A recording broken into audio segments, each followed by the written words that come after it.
our next speaker, her name is Chip Huyen. And Chip is the co-founder for Claypot AI. She also teaches machine learning systems design at Stanford University, where she also earned her Master of Science in Computer Science. She's from San Francisco, previously worked at Snorkel AI and NVIDIA. She has written a book called Designing Machine Learning Systems, which I believe she has a book signing at 3 p.m. So if you want to get to know her a little bit better, she'll be signing her book out in the lobby. And my term for her is creative perspectives. Looking at some of what she posts on LinkedIn, I feel like she's got very creative perspectives. And her focus area is on how to build real-time machine learning systems to respond to changes. Welcome, Chip.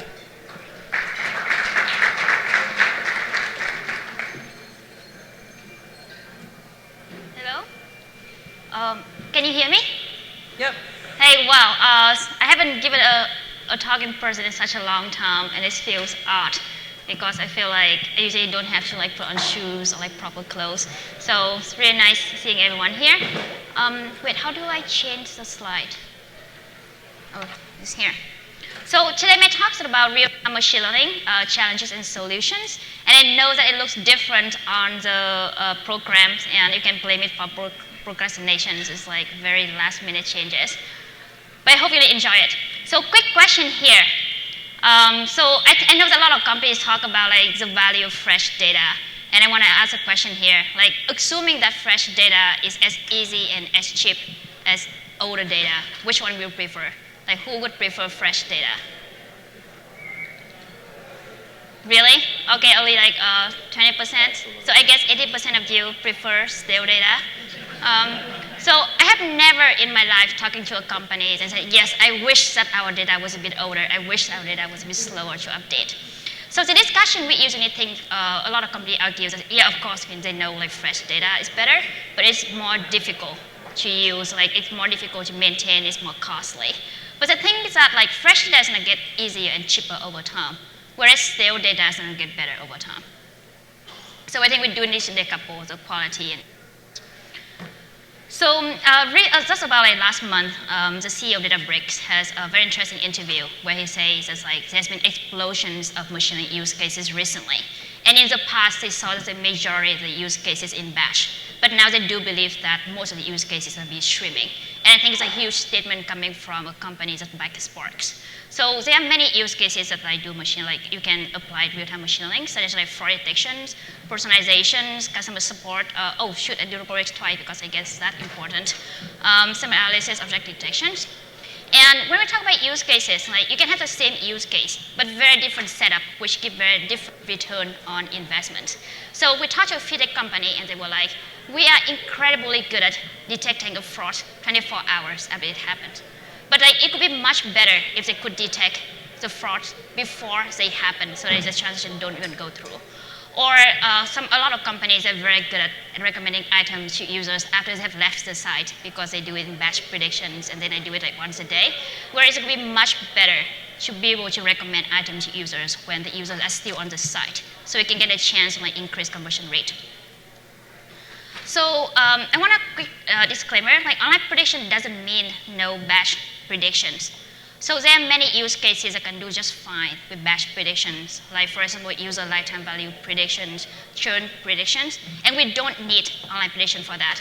However, there are many use cases that can benefit from online predictions, and the challenge is how to build common infrastructure so it can support multiple use cases and multiple setup. Also, I think there's some question people say, oh, you real-time machine learning, to do real-time machine learning, you would need streaming. So you don't need, you can do streaming without application to machine learning. A lot of companies already have streaming applications, streaming real-time transport for logging purposes, but they don't use this for machine learning. At the same time, you can do real-time machine learning without requiring streaming. And we'll go over different types, different architecture for online predictions and which one of them requires streaming architecture. So yeah, so first I'm going to go over online prediction architecture, and we talk about challenges to online predictions. So for the first thing, this is I want to mention batch predictions. It's not going to go away, and it has worked very well for many companies. So in batch predictions, you have batch jobs that they have Airflow, of a Spark job to generate predictions maybe like once a day or once every 4 hours.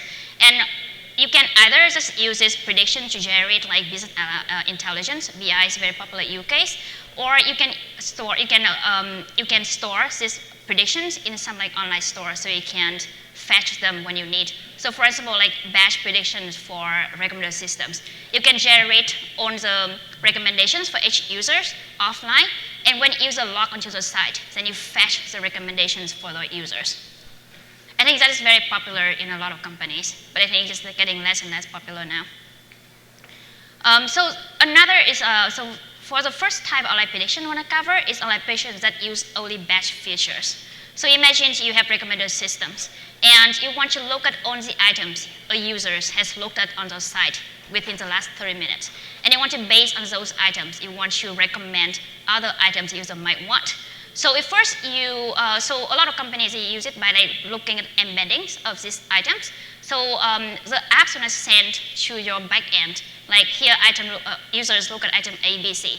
And then you fetch the embeddings of item A, B, C, and you do some kind of like combinations, maybe like average. And then based on that, you see like what items are most similar to those, to the items the user has seen. So for that, you need using people like compute embeddings offline. So we have a batch job again to like generate embeddings for these items.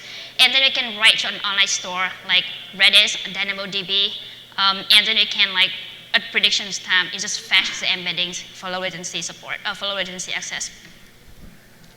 So another type of prediction where they can use that batch features with online transactional features. So you might be using a transactional stores like Postgres, Cassandra. And then for these transactional stores, you can, at the prediction time, you might query information like the number of orders in the last 30 minutes. So that you can just like do with like a SQL query into the transactional store, and then you combine that with your batch features and make predictions. So for this, you don't need streaming either. However, there's certain limitations to transactional store. For example, it doesn't really support stateful computations. So imagine like you count the number of orders in the last 30 minutes. If you do a transactional store, you have to look at like all the transactional in the last 30 minutes. What if there's a way for me to just like, okay, if I do the count at 10:30 a.m., then I already have that number count the last 30 minutes or like the last 29 minutes, and I will do it the next like 10:31 p.m. or 10:31 a.m. Then I just need to count what happened from the last 10:30 to 10:31. So like that's where you need to keep state of like what happened in the past, and you need to like count from the last checkpoint. So that's what we will look into like streaming features. So streaming really shines when you have like complex processing logics, windowed, a lot of complicated joins. So that allows companies to use a lot more features in real time. So I think I put, so here's a diagram for this one architecture. I didn't include the transactional stores here because it's making it very crowded. But in theory, you can also connect from your transactional store to the real-time transport. So are you familiar with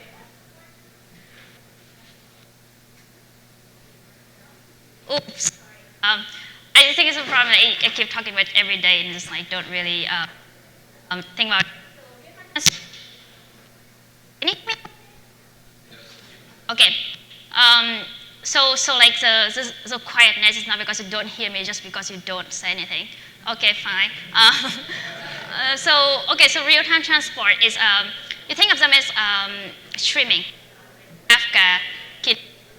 So like what it does is just like it's very like we can just transport data from the applications in terms of blocks into your wherever you want to dump the data, maybe data warehouse. And transport usually have a retention policy, keeps your data into your real-time transport like for 3 days, for 7 days, even for 30 days. And you have like you can have the policy that how often you want to dump this data into the data warehouse, like once a day, or like more frequently than that. So you have real-time transport, and you might also be able to get like to extract very similar features. For example, like count of orders in the last 30 minutes, or percentage of certain items in the last 30 minutes. And you can think of like computing like ongoing running percentage is quite tricky. So if you want to compute like running, say average, right? You can just need to keep track of like the number of items, and then the total sum, and then can divide and get the average. How do you keep track of like running percentile, like running median? It's like quite, so a lot of operations on streaming can be pretty tricky to build. So it's a lot of companies, what they do is they provide a share library of like common streaming operations. So for instance, the aggregations. So like you can like implement the function for sum, implement function for count, implement function for like top k, bottom k, percentile. And then a data scientist, when you want to use those, create those features, you just need to specify like what aggregation function you want and what field you want to apply it to, and at what time window you want to. So for this case, we want to use streaming features. And streaming features allow you to do a lot of flexibility into what, a lot of feature, into like what kind of features you can use for the model. So in other way, it's much better with scaling. So for online feature computations, we want to think about latency. So not all online use cases are the same. If the use case has a 30-second latency, it will be very different if your application require a latency of like 200 milliseconds. Because with like 30 seconds latency, you have a lot more room to perform a lot of computations. But if it's just 200, then you only have time to just like look up like values. So that coming right to the next slide is like the sync versus async feature computations. So imagine you do an online, like you want to have the feature say the 99 percentile views on items in the last 30 minutes, right? So one way you can do it like at prediction time, you compute this value.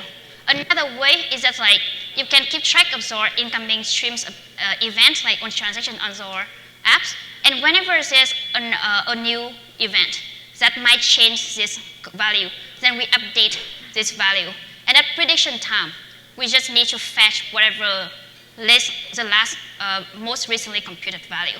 So it's very similar in a way. It's also pre-computed in the way like similar to batch features. The difference is that for batch features, you compute the values based on the time. Like you kick up like every 5 hours. Whereas for this, you kick up based on change in your event. Like if you need to recompute if there are changes. And there's the whole world of like incremental update. And it's very interesting, but I guess we're not going to go too deep into this. Is everything making sense so far?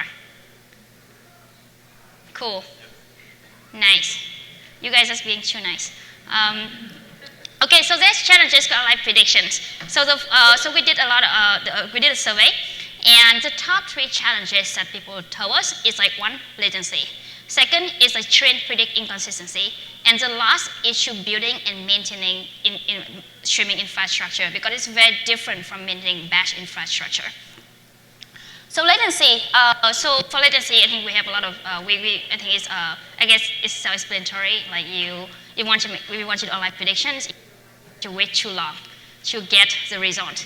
Because I think there's a number creator was saying it's like, oh, the ideal time is that you don't want to keep user waiting for more than 100 milliseconds.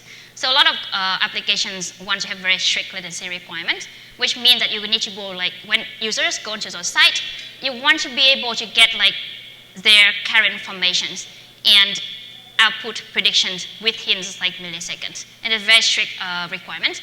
Another, but for this, we can solve like, there are a lot of solutions, like you need like low latency online stores, and I have heard that Redis is pretty good at that. You can do like async feature computation, as we just mentioned, and we can do like cache. And of course, there are other aspects that we can, if you want, we can discuss more offline. And the train predict inconsistency is a very interesting topic. So think about like when you do online predictions. Imagine you want to use a features like the cap in the last 30 minutes, and you write, may say, a SQL query to take to get the number. So but when you're in training, you use the same features, but now you compute that on historical data in a data warehouse. It might do that in Python or Pandas or Spark, and now it might be so now you have 2 different pipelines. And we see that like currently the status quo for a lot of companies is that like data scientists are going to experiment with their model. They're going to build their model in Python. Like they're going to extract all the features they want from like CSV or like from BigQuery or like wherever they store the data. And then they're going to evaluate, they train the model, they evaluate the model, and when it's good, they hand it off to another team, like data engineers or ML platform team or ML engineers team, and they're going to translate these features into the online features to be used for the production environment. And it's a process you can imagine is very painful, because like first data scientists can have to like explain to like data engineer like what features they want, or maybe data engineer can take it from reading the code, but they have to make sure that the translated code can do exactly as expected behavior as the original code. And that's a very painful process and very error prone, and it just slows down the development cycle. So this is not ideal. Oh yes, I guess it's like the bottleneck is like the translation process. It causes like mismatch and also slow down. Another approach we think of as like more of a hack, but it works for many companies. So how that works is that data scientists like build a model for the online environment. So like all the feature definitions are written for the production environment. And now, like so when you create a feature, we need to train the model with this feature, right? So one way is that like we just deploy these features and apply them on incoming data. And then you log the computed values for this feature. And then you store them, like you wait. So that's like now the phase you wait. Like if you want 3 weeks of data, you have to wait for 3 weeks. So you can see and then after that, once you have like enough data, then you train a model with these logged features, logged values. So we call this approach log and wait.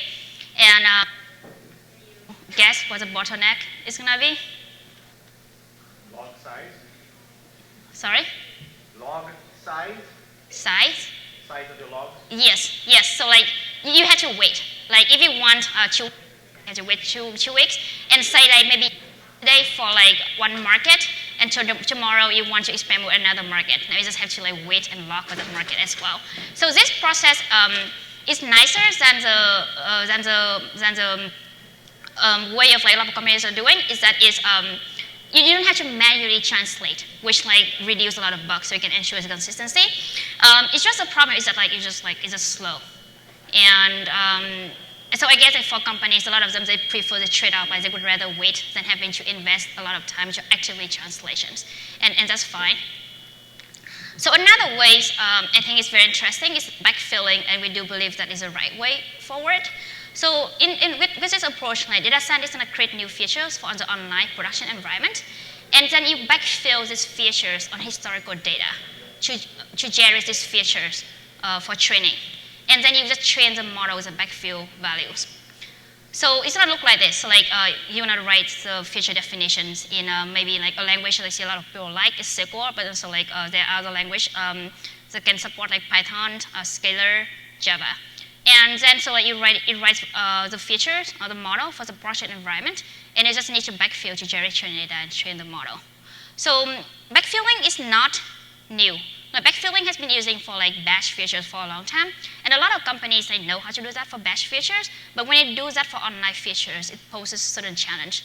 So the first is that you want what they call like point-in-time correctness. So for example, like here's a prediction event. You might like if you want like prediction event happen at some point in the past, and you want to get the, for example, if the feature is like, oh, the feature is looking into the last 30 minutes, then I want to make sure that you only look at the 30 minutes before the prediction event and not after that. So it has to have like be correct in time. And here's a window, but there are different type of window, like tumbling window, fixed window. Fixed window is like every 30 minutes, or like session based. Session based is like doesn't matter how long, but as long it's like within the sessions. Or like when you visit the website, then you have when you're in the sessions and you want to just get all the information within the sessions. So basically, to be able to do point-in-time correctness, then you need to be able to like have the data organized in the ways that you can get the timestamp. Because without timestamps, you can't really go back in time and get point-in-time correctness. So we see a lot of companies, they store all the data into like a SQL table. So for example, like you show an ad for users, and then maybe the impression on the ad is something like change over time, and then keep rewriting, overwriting that number. So you don't really know, like maybe at 10:30 a.m. yesterday, how many views this ad has because they just keep overwriting. So we talked to a lot of companies, they want to do online predictions, but then they realize the first thing they have to do is to update their data platform so that they can have the organize the data in a proper way. So we talk about window, but also just lifetime. So you just look at the prediction event and you just whatever the data in the past. And also like one very interesting challenge for backfilling when you work with streaming is the dual channel cutover. So we talk about like we have a real-time transport like Kafka and Kinesis, and it has maybe like retention policy. So like say if you want a features like the average transaction value in the last 60 days, then you can have the data in different places. So first you have the data in the real-time transport. So you can like real-time transport keeps data for 7 days. So like for everything by T minus 7 days, then you have that in the real-time transport. But then real-time transport dump the data into their warehouse every day. So like now data from T minus 1 day to T minus 60 days, you have it in the data warehouse. So if you want the values like average transaction values at 60 days, they need to combine the data from both channels or both sources to get the correct value. You have to make sure they line up properly so you don't double count or you don't mess up the order. And managing streaming infrastructure is quite challenging. Oh, I think I forgot to add Spark streaming in, not because I don't like Spark, it's just I forgot. So we have real-time transport, and then we have like stream computation engines like Flink or KSQL.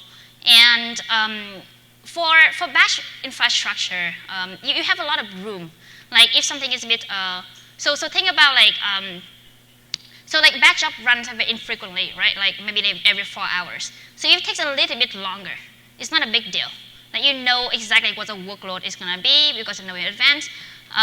But for streaming infrastructure, like say you are handling like 1,000 requests per second right now, and suddenly increase to like 1,200. So suddenly now you have like 200 extra for a second.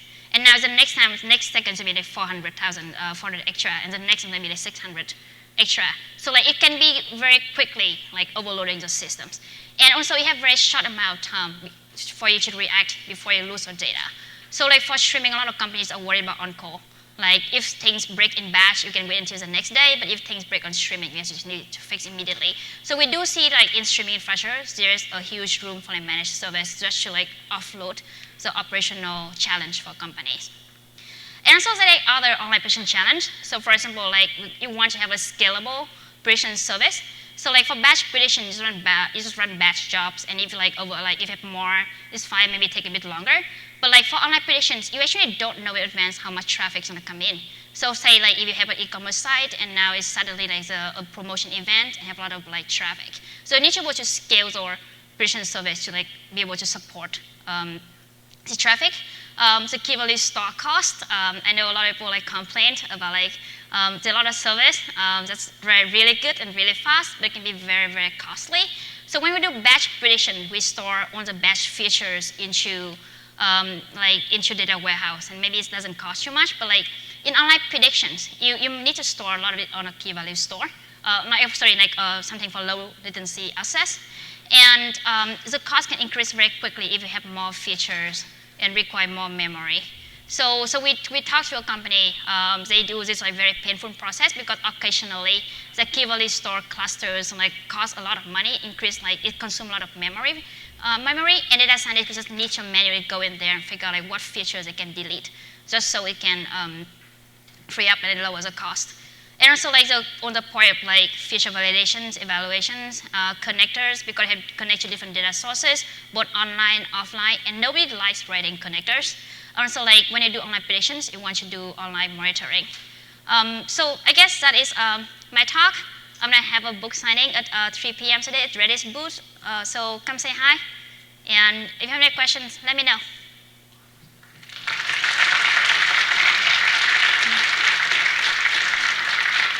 So I'm not sure what I'm supposed to do next. We have just a few questions, or time for questions. Go ahead, sir. Here. So, you said me? Yes, sir. So, I'll be loud enough, maybe. All right. Fine. I'll use technology. So, we get into a situation a lot where we told people we have multi-document transactions, asset transactions, but like very few people actually need multi-document asset transactions. and distributed systems. Some do. We have some that do. Most don't. As customers are starting to use, they're trying to use MongoDB as a feature store. We're seeing this contention and like different versioning challenges, and there's a lot more of this discussion of multi-document ACID transaction support. Do you think that, like, how do you approach like contention between consumers of feature stores and online scenarios, and like, is this a bad design, or how are you thinking about like conflicts when you talk about transactions and features and online prediction services? Yeah, so thank you. So disclaimer, I feel like a lot of questions I probably don't know how to answer offhand. So one thing I think, feature stores is a pretty overloaded term today. So like a feature store might mean very different thing. Like one layer is just like literally just storing features. So it's like a data mart, right? So it's just storing features. Another layer is when you want to do feature management. So like the data scientist can create different features, and you want to like version them because if features change over time. You want to be able to like group them together, so to like all the features belongs like with correspond to a product or to users or to merchant. You might want to share features. So first of all, I have multiple models, multiple teams that share features. For example, we see this like churn predictions and user lifetime value usually share a lot of overlapping features. So you want to see different teams to be able to like reuse feature from one another. So another aspect is just like feature computations. So you want to like handle the computation part for the features as well, or handling the backfilling part for the features. So we do see that like a lot of feature store solutions, they offer like maybe a subset of different functionality, and a lot of them is like a lot of companies don't need all the functionality that a feature store might offer. So, and also like the more functionality that a feature store support, the more integration point there is, and the more extensions, the harder it is to onboard. So we see a lot of companies also like implementing their own in-house feature store. I know that is a very generic answer. I'm not sure. It's we can have you take that offline. Yeah. I have a second question. Any other questions? If not, this guy's going to go for a second one. All right, how about up front? Mike's coming.